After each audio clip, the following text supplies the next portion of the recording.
Good morning. आज का topic है reactance of L circuit. R circuit, L circuit, C circuit, circuit तीन होते हैं रिएक्टेंस वाले।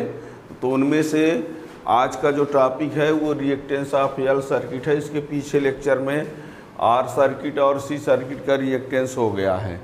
ठीक है, तो टॉपिक है रिएक्टेंस ऑफ एल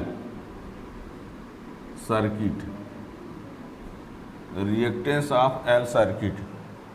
ठीक, यानी reactance of circuit containing inductance. L means किससे है? इंडक्टेंस। एक सर्किट ये होता था जिसमें रेजिस्टेंस रहता था, एक सर्किट ये था जिसमें कैपेसिटर रहता था। आज ये पढ़ना है जिसमें इंडक्टेंस एल रहेगा, है ना ये। और इसके लिए आपको पता होना चाहिए कि ये V equal to V naught sine omega t है।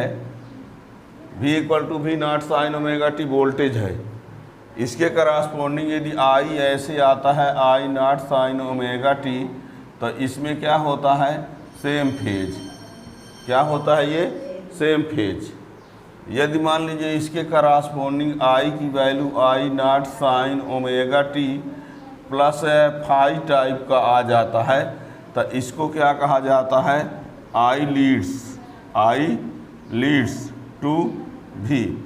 और यदि ऐसा आ जाता है कि I equal to I naught sine omega T minus phi आ जाए, तो ऐसे केस में क्या कहा जाता है? I lag behind to V। पता है ना? ये आप लोगों को आना चाहिए। इसको पढ़ने के लिए आपको पता होना चाहिए।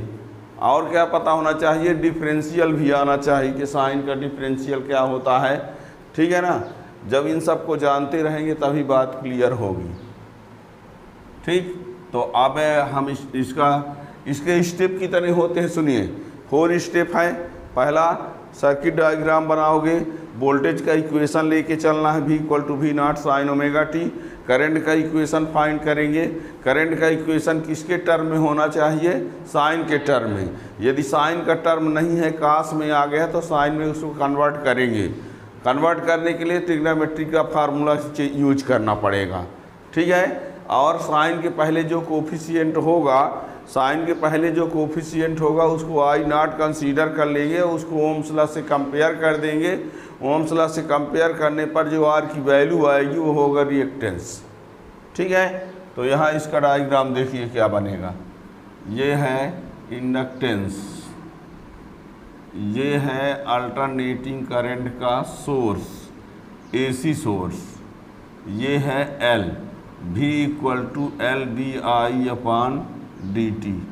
होगा कि नहीं इसमें? ये V equal to L D i upon d t कैसे हो गया? पता है क्या कैसे हो गया? अरे इस फार्मूला का यूज भी आप लोग कर रहे हैं। ये E equal to minus d phi upon d t होता है कि नहीं? मैग्नीट्यूड में लेंगे तो E equal to d phi upon d t होगा कि नहीं? मैग्नीट्यूड में। अब इसी को E equal to d upon d t L i लिख सकते हैं कि नहीं? सब लोग बोलिए। अब यहाँ L कांस्टेंट है तो बाहर, तो L D i upon d T किसके बराबर? E क्या है? EMF है। E इलेक्ट्रोमोटिव फोर्स है। अभी कितना बोले? ये फार्मूला होता है। फिर हमने कहा कि मैग्नीट्यूड में लिखेंगे तो माइनस हटा तो थे, यहाँ क्यों नहीं बोले माइनस आप? तो वही तो हम वहाँ से स्टार्ट है कीजिए। ये माइनस है, यहाँ माइनस हटा दिए क्या बोल के? मैग्नीट्यूड। अब यहाँ माइनस क्यों बोल रहे हो? उसी को तो आगे बढ़ा रहे हैं। E क्या है? EMF है। EMF एक टाइप का पोटेंशियल डिफरेंस है। क्या है? तो E के बदले क्या लिख दिए? अब क्या दिक्कत है? याद रखना पड़ेगा कि इसके बीच का potential difference V equal to L D i upon d t, और यहीं से स्टार्ट होने वाला है। ठीक है ना?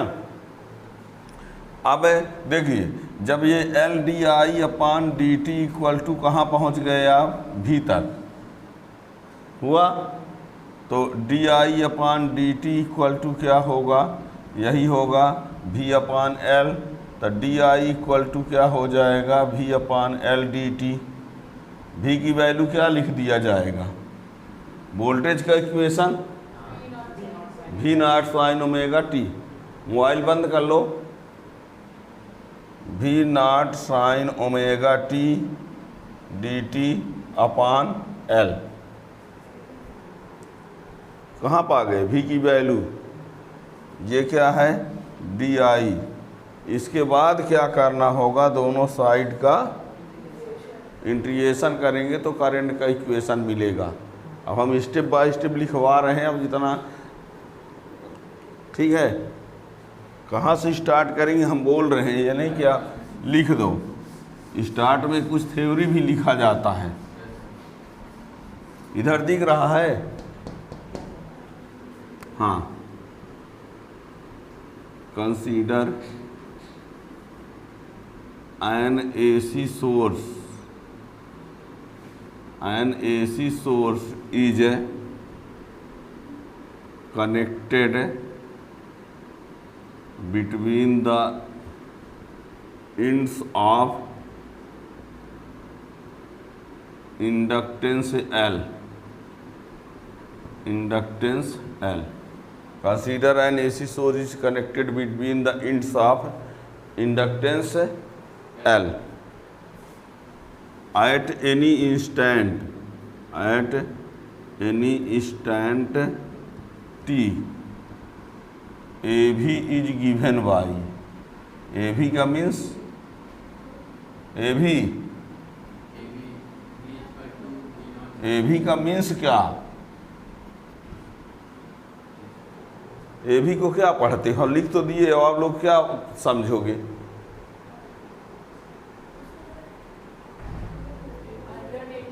अल्टरनेटिंग वोल्टेज कितने दिन में बोल पाओगे। At any instant alternating voltage is given by this, if I be the current at same time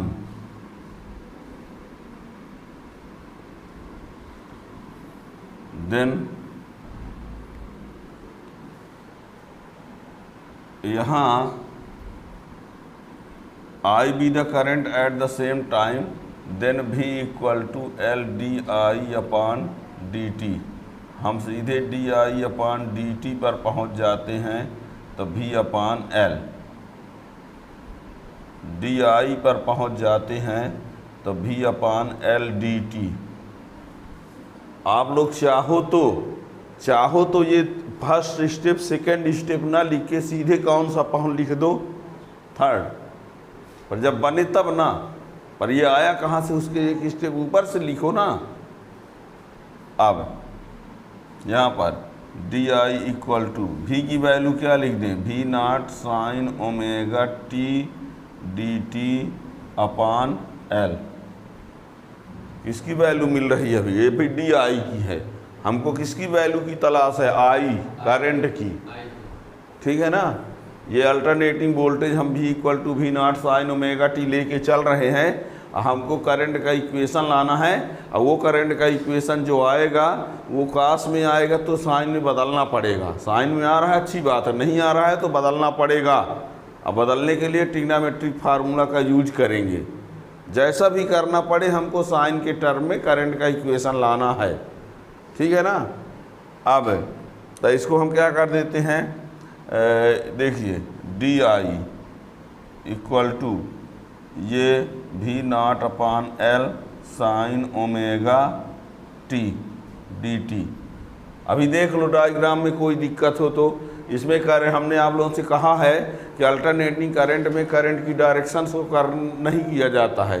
कोई कह दे सर करंट किधर जा रही दिखाई नहीं है, अल्टरनेटिंग करंट की डायरेक्शन शो नहीं किया रहता है। डायरेक्ट करंट जब होता है तो बैटरी के पॉजिटिव टर्मिनल से करंट को शो करते हैं।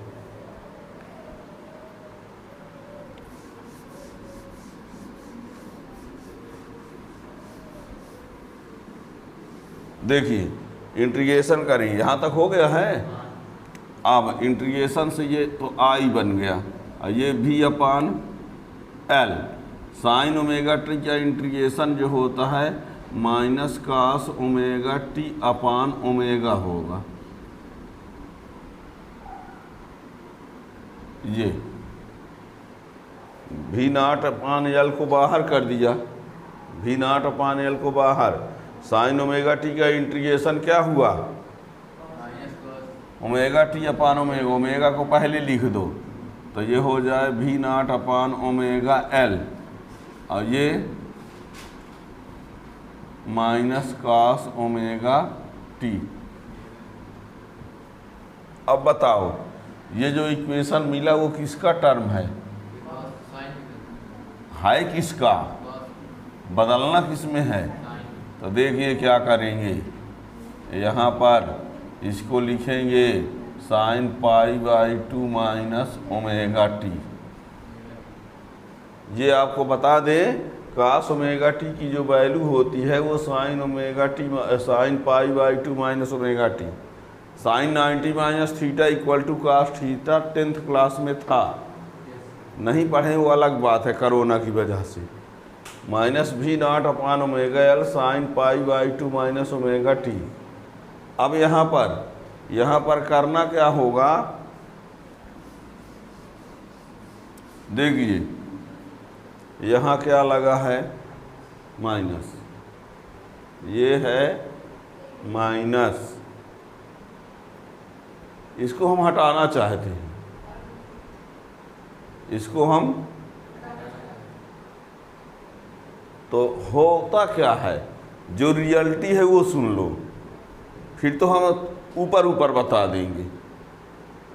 जो रियलिटी है वो ये है, यहाँ पर इतने में माइनस कॉमन लेना पड़ेगा, इतने में, तो ये हो जाएगा साइन फिर minus omega T minus pi by 2। Minus जब कॉमन कर लेंगे तो ये उल्टा ना हो जाएगा, माइनस कॉमन करेंगे तो ये ओमेगा टी पहले हो जाएगा पाई बाई 2, और sine minus theta equal to sine minus theta equal to minus sine theta होगा। क्या होगा, और ये माइनस और ये पहले से है तो क्या हो जाएगा प्लस, यानी ये हो जाएगा प्लस और ये हो जाएगा omega T minus pi by 2। ये हकीकत है। अब आप अपने समझने के लिए, जो मैथ का रूल नहीं है, समझने के लिए ये कह लो कि ये माइनस यहाँ आके इसको माइनस, ये आके इसको क्या कर दे, और इसको क्या कर दे माइनस बना देगा। ये हकीकत नहीं है, समझ आप अपने याद रखने के लिए। हकीकत तो वो है जो हमने कहा कि माइनस कॉमन लेंगे तो साइन माइनस थीटा होगा, और साइन माइनस थीटा से माइनस बाहर आएगा, और ये माइनस बाहर आके इस माइनस को प्लस कर देगा। ये है रियलिटी। लेकिन जहाँ आप लोगों को अब याद रखना है तो ऐसे समझ लो कि सर ये माइनस यहाँ के इसको प्लस कर दिया, इसको माइनस, जैसा भी समझो, हम हकीकत भी बता दिए। साइन ये omega T minus pi by 2। बहुत करोगे तो यही ना कहोगे सर ये इधर उधर कैसे हो गया, तो उसका जवाब सुन लो कि ये माइनस अंदर, माइनस ये हट के इधर डिस्टर्ब कर दिया।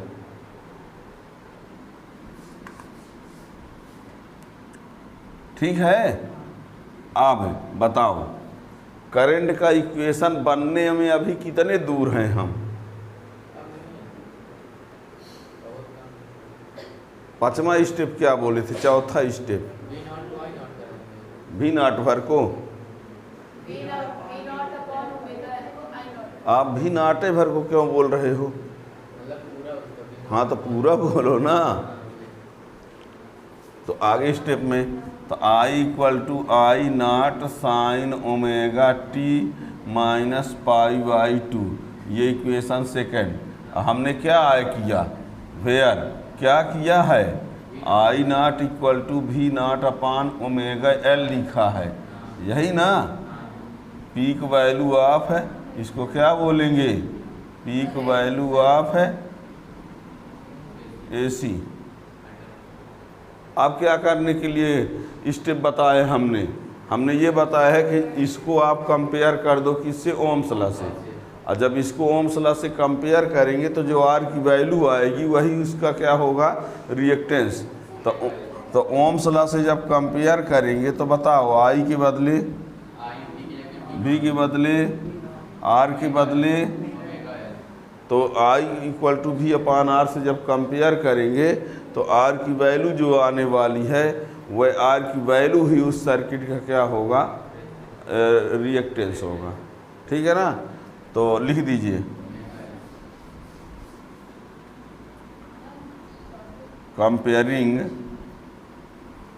Comparing equation third by Ohm's law. सब लिखते जाइए जल्दी जल्दी। Comparing equation third by Ohm's law I equal to V upon R। Comparing equation third by Ohm's law I equal to V upon R, then omega L is the reactance of this circuit. Omega L is the reactance of this circuit. ऐसा कर देंगे तो omega L ही इस circuit का क्या होगा, reactance होगा। That is XL equal to omega L। ये XL की वैल्यू क्या मिल गई, ओमेगा L। क्या पीछे का कुछ याद है आप लोगों को, XR कितना आया था, R आया था, XC कितना आया था, ओमेगा C आया था, 1 अपान ओमेगा C। अब आज मिल गया कि XL इक्वल टू क्या होता है, हमेशा याद रखना पूरे लाइफ में, XR इक्वल टू R अपना नाम, XC इक्वल टू समझ लो कि मम्मी का नाम, और XL equal to omega L। याद रखने का ट्रिक है। कौन ये, अरे अपने याद रखने का बता रहे हैं कि आप मान लो आप हो, हैं XR equal to R, XC equal to 1 upon omega C, XL equal to omega L, हमेशा याद होना चाहिए। इसके बिना आप कल से कुछ नहीं समझ सकते आगे वाले स्टेप को, LCR सर्किट को। ठीक है ना, तो ये रहा। ओमेगा को और क्या लिख सकते हो,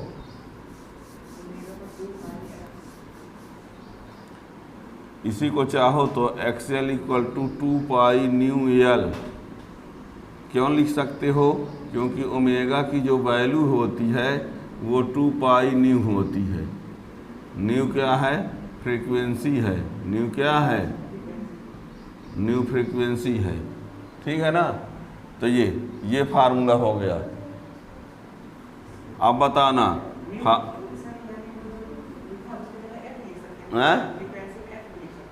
हाँ, फ्रीक्वेंसी को F लिखा जाता है, न्यू लिखा जाता है, कहीं N भी लिखा रहता है। फॉर डायरेक्ट करंट न्यू की वैल्यू क्या होती है, 0, पता है ना। डायरेक्ट करंट के लिए फ्रीक्वेंसी क्या होती है, 0। देयरफॉर XL इक्वल टू क्या आएगा, XL इक्वल टू, सोचिए डायरेक्ट करंट के लिए न्यू की वैल्यू क्या है, 0 है। और जब न्यू की वैल्यू 0 है तो XL की वैल्यू भी क्या होगी, 0। अब बताओ XL क्या है, reactance means resistance means opposing factor of current. अब बताओ अपोज करने वाला कितना है, कितना अपोज करेगा, अपोज करने वाला 0 है तो कितना अपोज करेगा, एक भी नहीं। तो कल तो अपोज करने वाला इनफाइनाइट था, तो कल वाले में सी सर्किट में XC की वैल्यू क्या आ रहा था, अरे 1/0 फाइनल बताओ, अरे DC के लिए तो इनफाइनाइट था, तो कितनी करंट जाने देता था,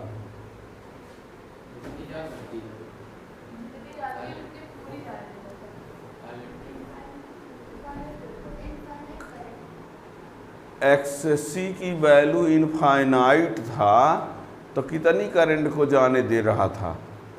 एक भी नहीं। लिखे नहीं हो क्या? हमने लिखवाया था कि कैपेसिटर ब्लॉक DC, कह दो ये भी नहीं बताए थे।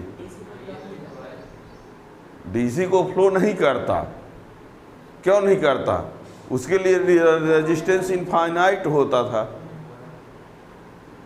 नहीं लिखे हो? आखिर XC इक्वल टू इनफाइनाइट लिखे हो कि नहीं? XC क्या था? रेजिस्टेंस था। रेजिस्टेंस मीन्स करंट को रोकने वाला फैक्टर।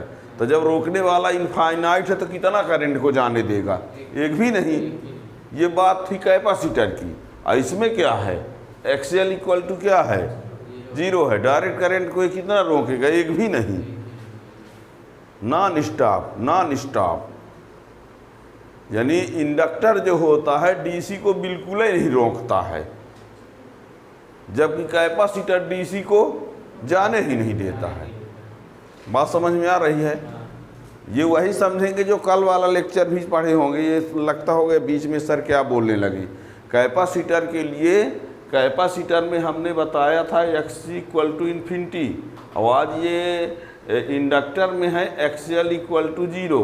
तो ये कैपेसिटर में जब इन्फिनिटी होता है तो कैपेसिटर करंट को नहीं जाने देता, एक भी नहीं जाने देता। और इंडक्टर जो है वो करंट को क्या है? नॉन स्टॉप, कोई अपोजिट नहीं कर रहा है। ठीक है ना? यानी इंडक्टर, तो याद रखिएगा डायरेक्ट करंट के लिए जो XL की वैल्यू होती है कितनी होती है? 0 होती है। और अल्टरनेटिंग करंट के लिए XL की वैल्यू कितनी होती है? 2 पाई न्यू L। यदि इसी को हम AC के लिए अप्लाई करें तो AC के लिए इसकी वैल्यू कितनी जानते हो खुशी? AC के लिए न्यू 50, तो 50 इंटू ये तो 100 है। तो यदि कहा जाए कि XL की वैल्यू क्या होगी तो 100 पाई L हो जाएगा। 100 पाई किसके लिए? AC के लिए XL की वैल्यू, और DC के लिए XL की वैल्यू 0। ठीक है ना? ये अब यहाँ पर इक्वेशन नंबर आप फर्स्ट और इक्वेशन नंबर सेकंड को अच्छे से देखिए तो कैसा लग रहा है।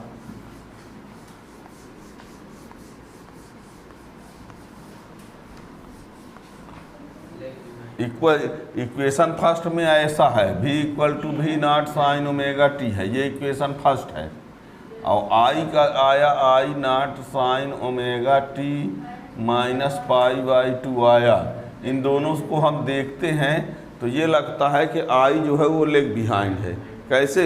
इसमें ओमेगा t है जबकि इसमें माइनस ओमेगा t के साथ कुछ माइनस है, लेग बिहाइंड। यदि प्लस होता तो लीड्स। ठीक है ना? तो phase difference between I and V लिख लो।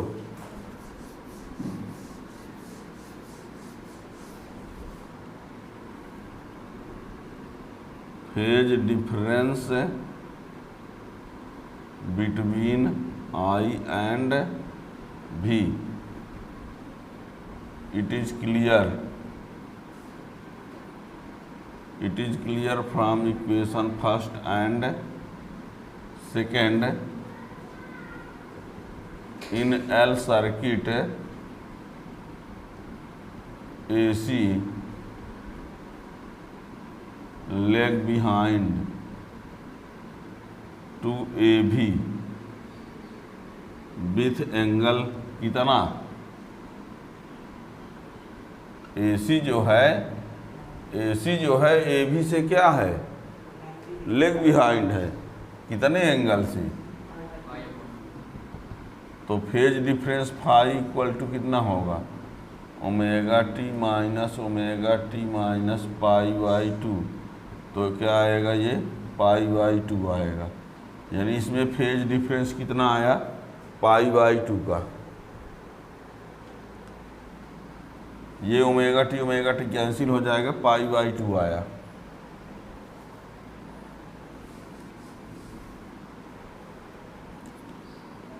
अब बताओ, यदि हम इसको I कहते हैं तो ये VL ऊपर होगा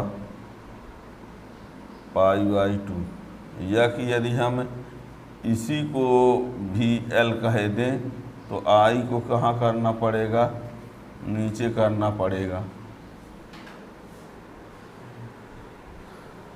ये जानते हैं क्या कहता है, ये कहता है, ये कहता है कि आई जो है वो वी एल जो है लीड्स है, लेग बिहाइंड में, दोनों एक ही बातें न हुई, ये याद रखिएगा। ठीक है, तो अब तक का हेडलाइंस जो आपको मिला वो ये मिला, एल सर्किट में X L equal to omega L, और इसी को 2 पाई न्यू एल भी लिख सकते हैं, phi equal to pi by 2 हुआ। अब वी एल आई से क्या होता है, लीड्स। हमारे इस ग्रेटर का मीन्स किससे है, लीड्स से है।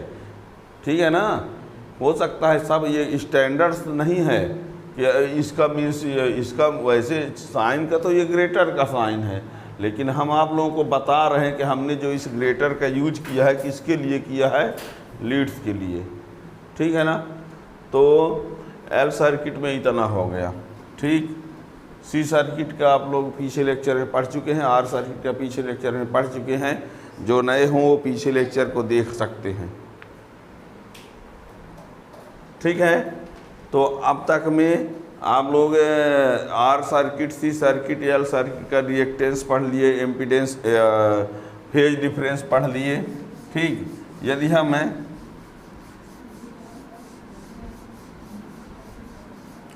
देखिएगा क्लियर ये हुआ। बात करें आर सी और एल, तो आर में आपने ये देखा है कि एक्स आर इक्वल टू होता है आर, और एक्स सी इक्वल टू होता है 1/ओमेगा सी, और एक्स एल इक्वल टू होता है ओमेगा एल। क्लियर है, पढ़ा जा चुका है। इसमें फाई क्या होता है, 0, और इसमें फाई जो होता है वो पाई बाई 2 होता है। इसमें भी फाई जो है पाई बाई 2 ही होता है। इसमें आर और वी आर और आई क्या होते हैं, सेम। इक्वल का मीन्स, हमारे इस इक्वल का मीन्स सेम फेज है ना। हम बता रहे हैं आप लोगों को, ये ना कहना बाद में एक्शन न लेना कि इक्वल क्यों लिखे हैं। हमारे इस वी आर और आई इक्वल का मीन्स सेम फेज से है। और यहाँ पर वी सी जो है आई से क्या होता है, ये लेस का मीन्स हमारे से है कि वी सी लेग बिहाइंड है, और यहाँ वी एल जो है आई से लीड्स है ना। इक्वल का मीन्स सेम फेज से है, लेस का मीन्स लेग बिहाइंड से है, और ग्रेटर का मीन्स लीड से है। ये मेरा कहना है, ये हर जगह नहीं यूज होगा कि आप कह दो तो हर कोई मान लेगा इस बात को, ये समझने के लिए है। अब यहाँ पर ये इसमें अलग से आपने ये देखा था कि यदि हम इसमें आई कह दें तो इसी लाइन में क्या होगा, वी आर, तब ना सेम फेज होते हैं। और इसमें यदि हम इसको आई कह दें तो वी सी को कहाँ बनाना पड़ेगा, तब ना ये लेग बिहाइंड होगा। और यदि हम इसको आई कह दें, इसको, तो वी एल को कहाँ बनाना पड़ेगा, तब ना ये pi by 2 V L leads होगा। क्लियर है। आज यदि किसी को ये क्लियर नहीं है तो कल आप क्या कर रहे थे, फिर कुछ पीछे भी न बताया जा चुका है। अब यदि इसी को हम एक साथ बनाना चाहें, यदि इन तीनों को एक साथ दिखा दें, 3 in 1, ये रहा आई, ये रहा वी आर, ये रहा वी एल, ये रहा वी सी, देखो तो सही है कि नहीं। अब यदि कोई ये कहे कि ये कितना है तो कहोगे पाई बाई 2, कोई कहता है ये कितना है तो क्या कहोगे, और कोई कहता है ये कितना है तो क्या कहोगे। नहीं समझ पाए, ये समझ गए। वी एल और वी आर के बीच कितना है, पाई बाई 2, इसके बीच कितना है, लेकिन इसके बीच कितना है, पाई। दोनों ऐड हो जाएंगे, पाई बाई 2 प्लस पाई बाई 2 तो पाई ना आ जाएगा। तो ये आप लोगों को हर टाइम याद होना चाहिए। इसके बिना आप LCR सर्किट को नहीं पढ़ सकते और LCR सर्किट के बिना ये चैप्टर जो है अधूरा है। ठीक है, तो अब नेक्स्ट वीडियो आप लोगों का LCR सर्किट होगा। चैनल को सब्सक्राइब किए रहेंगे तो आपको नोटिफिकेशन मिल जाएगा कि उसका वीडियो कब आ रहा है। Thank you.